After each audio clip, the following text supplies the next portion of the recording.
On the geological timescale, lakes are pretty young. Even larger lakes like the Great Lakes in Lake Victoria are less than a million years old, and in some cases, they're even younger than that.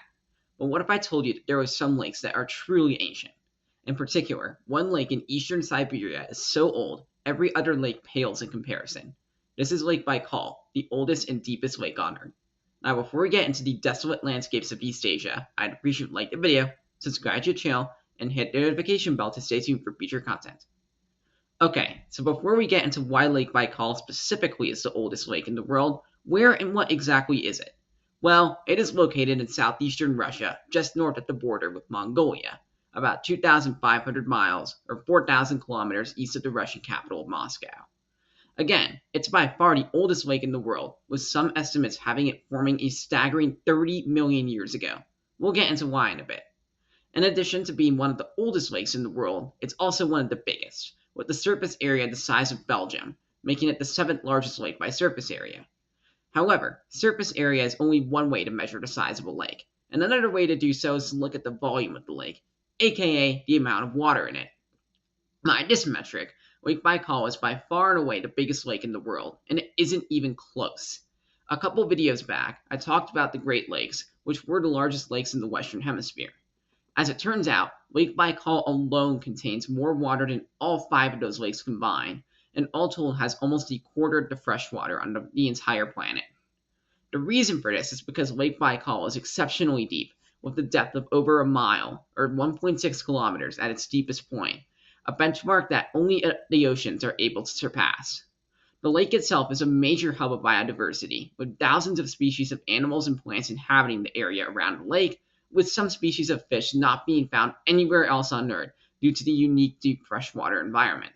It is also a major tourist attraction for the region, being one of the biggest attractions on all of Siberia, but the lake itself is also incredibly remote, with no major cities and only a handful of small towns along the shores. Okay, so enough general info about the lake itself. Why is it so old?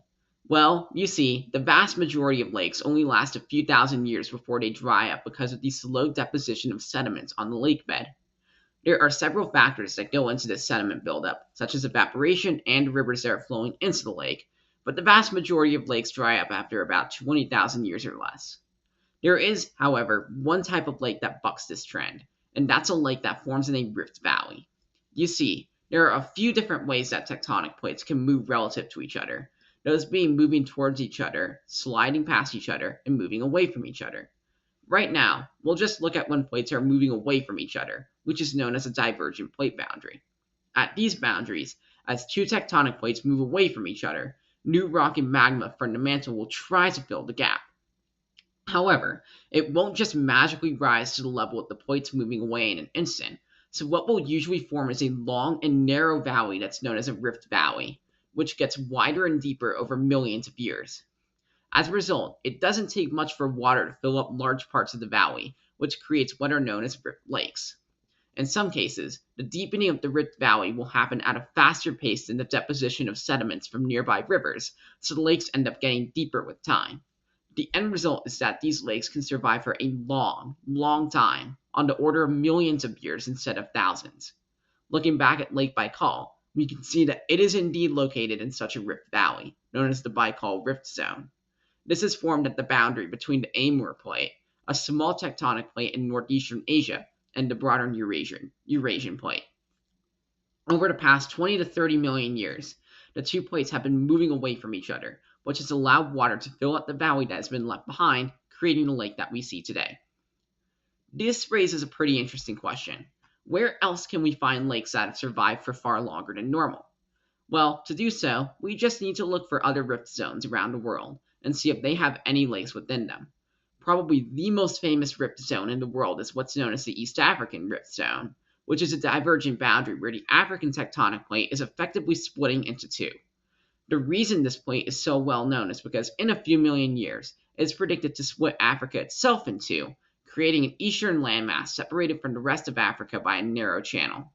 Right now, we can actually see some evidence of this starting to happen in the African Great Lakes system, which holds more fresh water than either Lake Baikal or the North American Great Lakes combined. One lake in particular that is of note is Lake Tanganyika, a lake on the border of the DRC in Tanzania. Remember when I said that Lake Baikal is the oldest, deepest, and most voluminous lake on the planet? Well, Lake Tanganyika takes second place in all of these categories, being about 10 million years old and being only marginally shallower and less voluminous. A bit further south lies another large lake in Lake Malawi, which is structured similarly and also hasn't aged in the millions of years. Another notable ancient lake formed through tectonic activity is Lake Tahoe, which is about 2 million years old and was formed as part of the uneven uplifting of the Sierra Nevada mountain range as a whole. However, plate tectonics is not the only way that you can get a long-lasting lake. In particular, two lakes, one being in Arctic Quebec and the other being in West Africa, were formed from large meteors slamming into Earth about a million years ago, and these craters have yet to fill in with rock. Overall, these so-called ancient lakes are incredibly unique due to their longevity and just how they're able to survive so much longer than other lakes that exist around the world.